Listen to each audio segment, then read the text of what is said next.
বিসমিল্লাহির রহমানির রহিম। সম্মান প্রথম বর্ষ এবং ডিগ্রি পাস প্রথম বর্ষের শিক্ষার্থীদের আজকের ক্লাসে সুস্বাগতম জানাচ্ছি। আশা করি তোমরা ভালো আছো। স্বাস্থ্যবিধি অনুসরণ করে আমরা আমাদের প্রাত্যহিক কাজকর্মগুলো সম্পন্ন করছি এবং স্বাস্থ্যবিধি মেনে নিজে করোনার সংক্রমণের হাত থেকে নিজেদেরকে রক্ষা করার চেষ্টা করছি এবং পাশাপাশি পরিবার পরিজনকেও আমরা এই করোনার সংক্রমণ থেকে রক্ষা করার চেষ্টা করছি। আমরা জানি এটি একটি সংক্রামক ব্যাধি। আমি যদি সংক্রমিত হই তাহলে আমার পরিবার পরিজন বা আমার আশেপাশে যারা আছে তারাও সংক্রমিত হবে।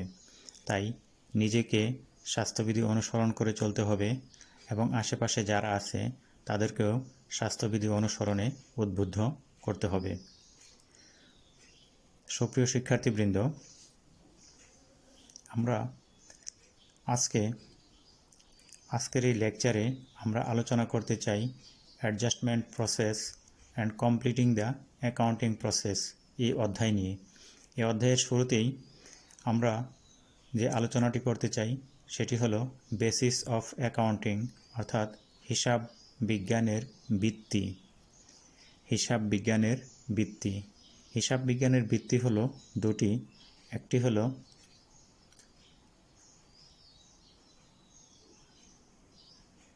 অ্যাক্রুয়াল বেসিস অফ অ্যাকাউন্টিং এবং অন্যটি হলো ক্যাশ বেসিস অফ অ্যাকাউন্টিং।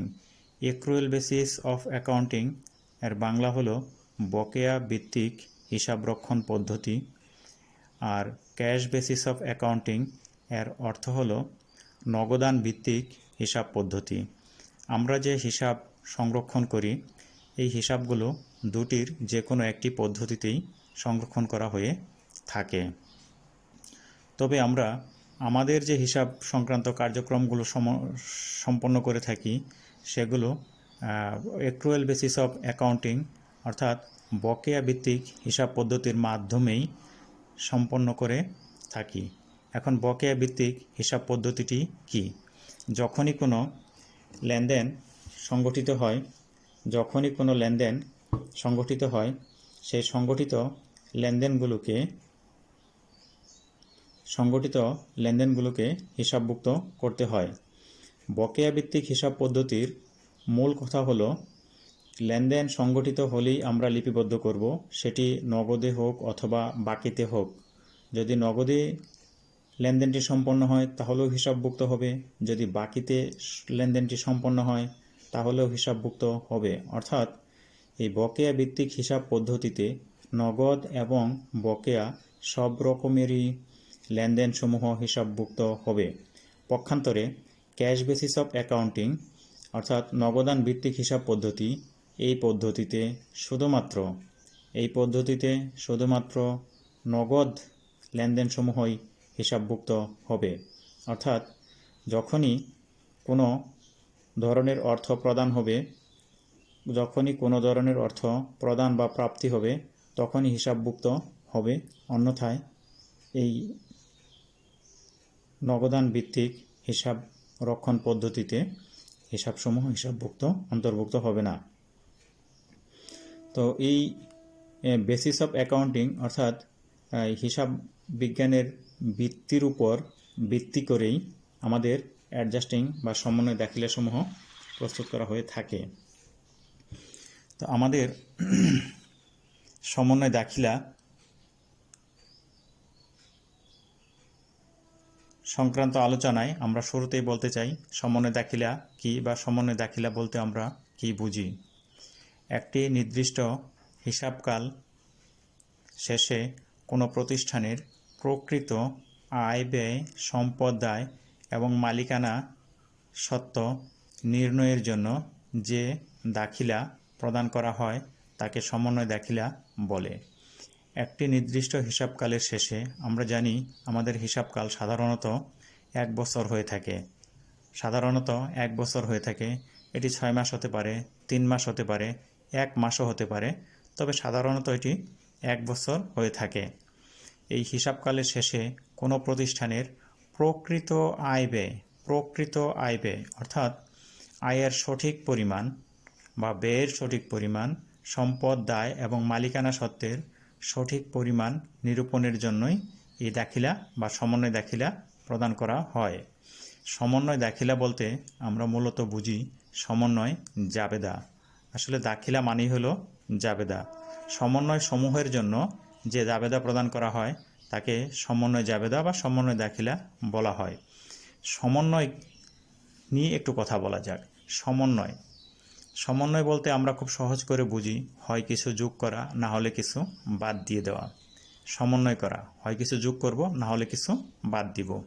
এখন সমন্বয় আমাদের এই হিসাব বিজ্ঞানের যে বিভিন্ন ধরনের বিবরণী বা হিসাবসমূহ প্রস্তুত করা হয়, সেই বিবরণী বা হিসাবসমূহের কোথায় সমন্বয় থাকে। সুপ্রিয় শিক্ষার্থীবৃন্দ, আমরা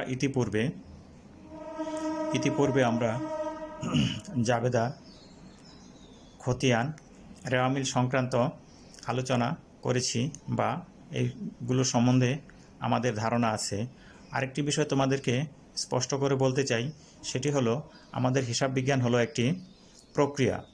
হিসাব বিজ্ঞান হলো একটি ধারাবাহিক বিষয়। এই হিসাব বিজ্ঞানে আমরা যখন সমন্বয় দাখিলা নিয়ে আলোচনা করব, তখন আমাদেরকে ধরে নিতে হবে সমন্বয় দাখিলার পূর্বের যে ধাপসমূহ অর্থাৎ জাবেদা, খতিয়ান, রেওয়ামিল এগুলো সম্পন্ন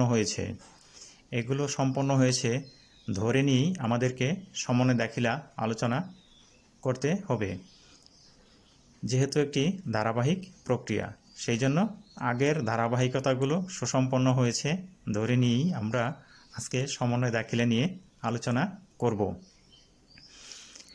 তো সমন্বয় কোথায় থাকে, এটার অবস্থান কোথায়? আমাদের হিসাব বিজ্ঞানের অ্যাকাউন্টিংয়ের যে সাইকেল রয়েছে বা হিসাব চক্র রয়েছে, এই চক্রের কোথায় আমাদের সমন্বয়ের অবস্থান?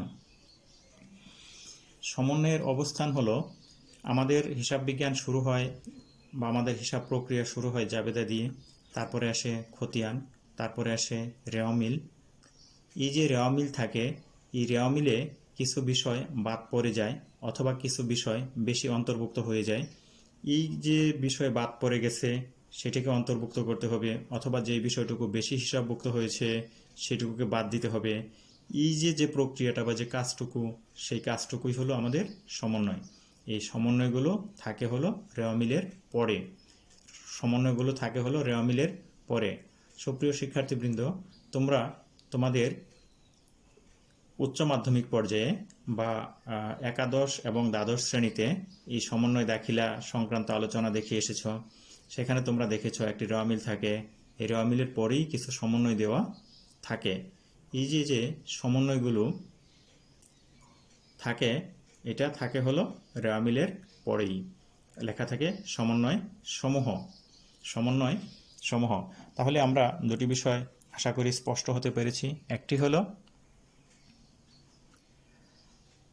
একটি হলো সমন্বয় কি। সমন্বয় বলতে আমি খুব সহজ করে বুঝবো কিছু যোগ করা, না হলে কিছু বাদ দিয়ে দেওয়া। অর্থাৎ রেওয়ামিলে কোনো হিসাবের সাথে যদি প্রকৃত পরিমাণ লেনদেন দেখানোর জন্য, প্রকৃত পরিমাণ টাকা দেখানোর জন্য কিছু যোগ করতে হয় তাহলে যোগ করব। আবার যদি রেওয়ামিলে বেশি পরিমাণ অন্তর্ভুক্ত হয়ে থাকে, একটি নির্দিষ্ট হিসাবকালে যতটুকু হিসাবভুক্ত হওয়ার কথা ছিল তার চেয়ে বেশি পরিমাণ টাকা হিসাবভুক্ত হয়েছে, তাহলে সেটাকে বাদ দিতে হবে। তাহলে সমন্বয়টা হলো কিছু যোগ করা, না হলে কিছু বাদ দেওয়া। আর দাখিলা হলো জাবেদা, এই সমন্বয়গুলোর জাবেদা করব। আর এই সমন্বয়গুলোর অবস্থান হলো রেওয়ামিলের পরে। আমরা একটা উদাহরণ নিয়ে আলোচনা করতে পারি। এখানে বলা হয়েছে 1 বছরের বেতন 60,000 টাকা, এর মধ্যে প্রদত্ত হয়েছে 55,000 টাকা, আর বাকি আছে 5,000 টাকা। এই ক্ষেত্রে 5,000 টাকা সমন্বয় অংশে 5,000 টাকা থাকবে, আর 55,000 টাকা আমাদের রেওয়ামিলে প্রদর্শিত হবে। আমরা রেওয়ামিল দেখেই যদি বলে দিই আমাদের এই হিসাবকালের মোট ব্যয় 55,000 টাকা, তাহলে কিন্তু ভুল হবে। কারণ এই হিসাবকালের এই হিসাব বছরের বা এক বছরের মোট ব্যয় হলো 60,000 টাকা, কিন্তু রেওয়া মিলে দেওয়া আছে 55,000 টাকা। সুপ্রিয় শিক্ষার্থীবৃন্দ, রেওয়া মিলে যে 55,000 টাকা দেওয়া আছে, এই 55,000 টাকা কিন্তু শুরুতেই জাবেদাভুক্ত হয়েছে, তারপরে খতিয়ানে লিপিবদ্ধ হয়েছে এবং খতিয়ানের পরে এটি রেওয়া মিলে প্রদর্শিত হয়েছে। অর্থাৎ জাবেদা থেকে শুরু করে এটি রেওয়া মিল পর্যন্ত চলে এসছে। আমরা এখানে আরেকটু স্পষ্ট করে বলতে পারি যে এই হিসাব বছরে বেতন বাবদ 55,000 টাকা কর্মচারীদেরকে প্রদান করা হয়েছে, কিন্তু 5,000 টাকা এখনও কর্মচারীদের বেতন বকেয়া রয়েছে। অর্থাৎ কর্মচারীরা কাজ করেছে কিন্তু কর্মচারীদেরকে এখনও বেতন প্রদান করা হয়নি। আমরা যদি আরেকটু উদাহরণ সহকারে আলোচনা করি, বিষয়টুকু আশা করি স্পষ্ট হবে। ধরা যাক প্রতি মাসের বেতন পরবর্তী মাসের 5 তারিখে প্রদত্ত হয়। প্রতি মাসের বেতন, ধরি জানুয়ারি মাসের বেতন, কর্মী জানুয়ারি মাসে কাজ করলে তাকে বেতন প্রদান করা হবে ফেব্রুয়ারি মাসের 5 তারিখে। আবার ফেব্রুয়ারি মাসে কাজ করলে সেই বেতন প্রদান করা হবে মার্চ মাসের 5 তারিখে। এইভাবে যদি আমরা দেখি এক বছরে অর্থাৎ নভেম্বর মাসের পর্যন্ত বেতন 31শে ডিসেম্বর পর্যন্ত প্রদত্ত হয়েছে। নভেম্বর মাসের বেতন কর্মচারীদেরকে দেওয়া হয়েছে ডিসেম্বর মাসের 5 তারিখে দেওয়া হয়েছে। আবার ডিসেম্বর মাসের বেতন দেওয়া হয়েছে জানুয়ারি মাসের 5 তারিখে। তাহলে আমরা যদি বিষয়টুকু আরেকটু খেয়াল করি, ডিসেম্বর মাসের 31 তারিখে আমাদের হিসাবকাল বা বছর শেষ। ডিসেম্বর মাসের 31 তারিখ পর্যন্ত আমরা কর্মচারীদেরকে 11 মাস অর্থাৎ নভেম্বর মাসের পর্যন্ত বেতন পরিশোধ করতে পেরেছি। আর ডিসেম্বর মাসের বেতনটি কর্মচারীদেরকে প্রদান করা হয়েছে জানুয়ারি মাসের 5 তারিখে, এই হিসাবকালের পরবর্তী সময়ে গিয়ে। এখানে যেই 11 মাসের বেতন দেওয়া হয়েছে, সেই 11 মাসের বেতনের জন্য প্রতি মাসেই জাবেদা করা হয়েছে, খতিয়ান করা হয়েছে। তারপরে খতিয়ান থেকে এই 55,000 টাকা রেওয়া মিলে প্রদর্শিত হয়েছে। কিন্তু এখনও তো এই ডিসেম্বরের 31 তারিখ পর্যন্ত কর্মীদের ডিসেম্বর মাসের বেতনটি পরিশোধিত হয়নি। সেই জন্যই এই বেতনটি অপরিশোধিত বা বকেয়া রয়েছে, যা আমাদেরকে সমন্বয়ে বকেয়া বেতন বা অপরিশোধিত বেতন হিসাবে দেখাতে হবে। সমন্বয়ে এই 5,000 টাকা দেখাতে হবে। এখন যদি আমরা আরেকটু খেয়াল করি, আমাদের কর্মী ডিসেম্বর মাসে কাজ করেছে, ডিসেম্বর মাসে টাকাটা প্রাপ্য হয়েছে, কিন্তু প্রতিষ্ঠান টাকাটা প্রদান করতে পারেনি। তাহলে এই যে প্রতিষ্ঠানের এই কর্মীর কাজের সুবিধাটা পেয়েছে, বিদায় এটিকে আমরা খরচ হিসাবে গণ্য করব, কিন্তু টাকাটা নগদে প্রদত্ত হয়নি। কর্মীর বেতনের টাকাটা নগদে প্রদত্ত হয়নি। যেহেতু নগদে প্রদত্ত হয়নি, সেহেতু এটা আমাদের বকেয়া রয়েছে। এখন আমরা যদি এই বেতনকে অর্থাৎ বকেয়া বেতনকে যদি আমরা এই হিসাবকালের খরচ হিসাবে গণ্য করি, তাহলে এটি বকেয়া হিসাব পদ্ধতি হিসাবে গণ্য হবে। আর আমরা হিসাব বিজ্ঞানে মূলত অ্যাক্রুয়াল বেসিস অফ অ্যাকাউন্টিং বা বকেয়া হিসাবরক্ষণ পদ্ধতি অনুসরণ করে থাকি। তাহলে আমি যদি আরেকটু স্পষ্ট করে বলতে হবে, কর্মীকে টাকা না দিলেও এই ডিসেম্বর মাসের বেতন এই বছরেরই খরচ। কারণ হলো তার কাজের সুবিধাটা আমি পেয়েছি। কর্মী ডিসেম্বর মাসে কাজ করেছে, কিন্তু টাকা প্রদান করা হয়নি। তাহলে এটি এই বছরেরই খরচ, এটা এই বছরেরই হিসাবভুক্ত করে দেখাতে হবে। তাই আমরা যদি রেওয়া মিলের 55,000 টাকা এবং সমন্বয়ের 5,000 টাকা একত্র করে দেখাই, তাহলে আমাদের মোট খরচ হয়ে যাবে 60,000 টাকা। এই 60,000 টাকাই হলো এই বছরের প্রকৃত বেতন বাবদ খরচ। আমরা সমন্বয় দাখিলার মাধ্যমে মূলত এই প্রকৃত খরচ বা প্রকৃত পরিমাণ দেখানোর জন্যই সমন্বয় দাখিলা দিয়ে থাকি। যদি আমরা 55,000 টাকা নিয়ে হিসাবভুক্ত করি তাহলে এটি আমাদের ভুল হয়ে যাবে, কারণ এই 1 বছরে বেতন বাবদ মোট খরচ হয়েছে 60,000 টাকা। তাহলে এই সমন্বয়টুকুকেই যখন বিবেচনায় নিব তখনই আমাদের প্রকৃত খরচের পরিমাণ এই হিসাবে প্রদর্শিত হবে। তো এই হলো আমাদের সমন্বয় দাখিলা। তো সমন্বয় দাখিলার প্রকারভেদ রয়েছে। আমরা আগামী ক্লাসে ইনশাল্লাহ এই সমন্বয় দাখিলার প্রকারভেদ নিয়ে আলোচনা করব। সেই পর্যন্ত তোমরা ভালো থাকো, সুস্থ থাকো, এই প্রত্যাশায় সকলকেই ধন্যবাদ জানিয়ে শেষ করছি।